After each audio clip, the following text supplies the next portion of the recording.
Hi మా, అందరూ ఎలా ఉంటారు? అందరూ బాగుంటారు అనుకుంటాను. ఈరోజు మనం ఒక హెయిర్ డై ఆయిల్ రెడీ చేస్తాము. హెయిర్ డై ఆయిల్ అంటే మనకు ఒకే వారంలో ఎంటుకలు మంచి రిజల్ట్ తెలుస్తుంది మా. ఎంటుకలు బాగా నల్లగా మారేది, షైనింగ్గా మారేది ఒక్క వారంలోనే మీకు మంచి డిఫరెంట్ తెలుస్తుంది.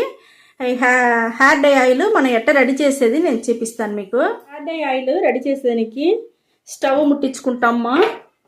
స్టవ్ ముట్టించేసి ఇనుము బాండలు పెట్టుకున్నాను. హెయిర్ డై ఆయిల్కి ఫస్ట్ మనం హెన్నా పొడి తీసుకుంటామా. ఒక 2 టీ స్పూన్ వచ్చి హెన్నా పొడి తీసుకున్నాము. సిమ్లో పెట్టుకోండి స్టవ్. మందారం పువ్వు పొడి వచ్చి 1 టీ స్పూన్ తీసుకుంటాము. ఇండిగా పొడి వచ్చి అది ఒక 1 టీ స్పూన్ తీసుకుంటాం మనం. ఇవన్నీ మనం బాగా వేయించుకోవాలమ్మా. ఎందుకంటే కొంచెం తేమగా ఉంటుంది కదా హెయిర్ డై ఆయిల్ మనం రెడీ చేసేదానికి. తేమగా ఉంటే మనకు బిన్నె ఇదైపోతుంది. కొంచెం ఏం చేసి మళ్ళీ మనం ఆయిల్ పోసినామంటే మనకు బాగుంటుంది. చూడండి చాలు. మనం కొబ్బరి నూనె వచ్చి 50 ml తీసుకున్నాము, అది పోసేస్తామమ్మా. ఇనుము బాండలోనే చేయండి. హెయిర్ డై ఆయిల్ చాలా బాగుంటుంది, మీకు మంచి రిజల్ట్ వస్తుంది. చూడండి ఇది కొంచెం మరగాలమ్మా. ఇది బాగుంటుంది మా మీకు, ఎందుకంటే మీకు మంచి షైనింగ్ ఉంటుంది. మనకు ఒక్క వారంలో మంచి రిజల్ట్ మీకు బాగా తెలుస్తుంది మా. అయితే రెగ్యులర్గా చేసుకోవాలా మీరు. మనం గోరింటాకు పొడి వేసినాం కదా మా. అదే హెన్నా పొడి, అది వచ్చి మన ఎంటుకలకి మంచి కలర్ ఇస్తుంది. ఆ కలర్కి వచ్చి మనకు కలర్ ఇచ్చేది లేకుండా మనకు షైనింగ్ వేరే ఇస్తుంది. చాలా బాగుంటుంది, ఒంటికి సలవగా ఉంటుంది. మళ్ళీ వచ్చి మనం వచ్చి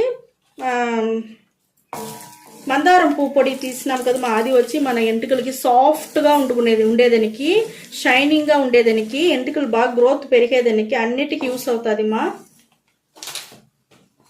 ఇండిగా పొడి వచ్చి మనకు అదే మరిదామా. మనకు ఆ ఎంటుకలు వచ్చి కలర్ లేకుండా మంచి నలుపు ఇచ్చేదానికి బాగా యూస్ అవుతుంది. గ్రోత్ను పెరుగుతుంది మా. మనకు బాగుంటుంది మా. నేను స్టవ్ ఆర్పేస్తాను. నేను హెయిర్ డై ఆయిల్కి ఇప్పుడు రెడీ అయిపోయింది.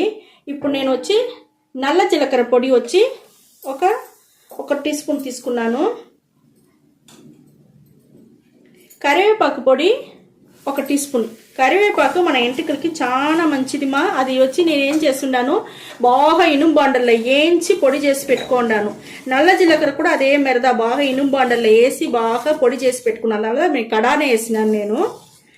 అది 2 వచ్చి మన ఎంటుకలకి మంచి షైనింగ్ వచ్చేదానికి బాగుంటుంది. నల్ల జీలకర్ర నలుపు అట్టనే మనకు దానికి బాగా హెల్ప్ చేస్తుంది. ఇవన్నీ మన న్యాచురల్ వస్తువు పెట్టి మన హెయిర్ డై ఆయిల్ రెడీ చేసి ఉందమ్మా. చాలా బాగుంటుంది. ఒక్క వారంలో మంచి రిజల్ట్ తెలిసి మీరే వచ్చి కమెంట్ బాక్స్లో మీరే చెప్తారమ్మా. ఇది కొంచెం ఆరని నేను మీకు ఎంటుకల్లో అప్లై చేసేది చూపిస్తాను. 1 వారం హెయిర్ డై ఆయిల్ మాది అట్ట కూడా చెప్పవచ్చునమ్మా. ఎందుకంటే మనకు 1 వారంలోనే మంచి రిజల్ట్ వచ్చునమ్మా ఈ హెయిర్ డై ఆయిల్. మీరు వచ్చి అడుగుడికి చేస్తూనే ఉండాలా. మీరు చేసి పెట్టుకుంటానే ఉండాలా. ఒకసారి చేసి పెట్టేసినారంటే రెగ్యులర్గా పెట్టుకుంటా ఉండాలి. ఎంటుకలకి ఒకసారి పెట్టేసి గమ్మున అయిపోతే మరంతా చేయపాకండి. రెగ్యులర్గా పెట్టుకుంటా ఉండండి. ఎంటుకలు బాగా మీకు నలుపుగా ఉంటుంది మా. బాగా షైనింగ్ ఉంటుంది, గ్రోత్ పెరుగుతుంది, ఒత్తుగా వస్తుంది ఎంటుకలు. నేను ఎట్ట పెట్టేది అనేసి నేను మీకు చూపిస్తాను. ఇక్కడ చూడండి మనకు ఎంత కలర్ దొరికి ఉండదు, మంచి నలుపుగా మనకు ఎట్ట దొరికి ఉండదు చూస్తారమ్మా. ఇప్పుడు వచ్చి ఇది ఎట్ట అప్లై చేసేది అని చూపిస్తాను నేను. ఎంటుకలకి బాగా ఈ మరి చేతిలో పోసుకోండి. బాగా మసాజ్ చేసుకోండి. మసాజ్ చేసి ఎంటుకలకి లోపలంతా స్కాల్ప్లో పడేట్టుగా బాగా పూసుకోండి. మసాజ్ చేసి బాగా పైనుంచి కొన వరకు మీకు ఎంటుకలకి బాగా వదిలి బాగా పూసుకోండి. ఇదే మరి మసాజ్ చేసి కరెక్ట్గా పూసుకున్నారంటే మీకు కొన ఎంటుకల వరకు పూసుకోండి. అప్పుడుదా మీకు బాగుంటుంది. ఇదే మరి చేసి చూడండి. ఒక గంట సేపు అట్ట నానబెట్టుకోండి. దీన్ని నానబెట్టేసి దానికి అవతల పోయేసి మీరు మైల్డ్ షాంపూ ఉంటే మీ దగ్గర ఉంటే చూడండి, లేకపోతే మైల్డ్ షాంపూ గురించి మా వీడియోలో చాలా వేసుంటాము. అదే మరి మైల్డ్ షాంపూ రెడీ చేసుకోండి, తల బాగా వాష్ చేసుకోండి. ఇదే మరి వారంలో 2 రోజులు లేదా 3 రోజులు చేయండి. ఒక్క వారంలో మంచి రిజల్ట్ మీకు దొరుకుతుంది. 100% ఖచ్చితంగా జరుగుతుంది మా. ఓకే మా, ఈ వీడియో మీకు చాలా నచ్చింది అనుకుంటా. నచ్చిందంటే లైక్ చేయండి, షేర్ చేయండి, సబ్స్క్రైబ్ చేసుకోండి మా. థ్యాంక్ యూ మా.